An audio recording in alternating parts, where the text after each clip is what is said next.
A NASA astronaut has reached a historic milestone, spending a full year in space. Frank Rubio was supposed to return home 6 months ago, but there was an issue with his ride back.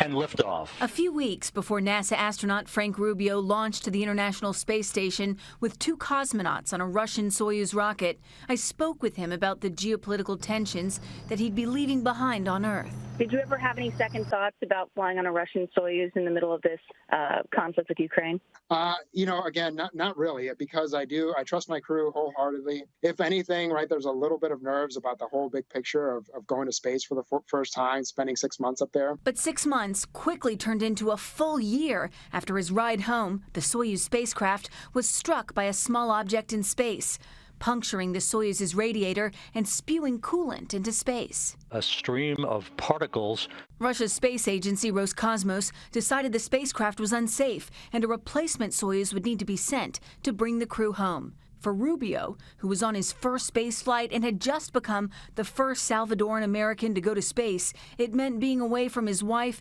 and 4 children for double the time that he'd been preparing for. Obviously, if they had asked me up front before you start training, because you do train for a year or 2 years for your mission, I probably would have declined, and that's only because of family things that were going on this past year. And had I known that I would have had to miss those very important events, I just would have had to say thank you, but no thank you.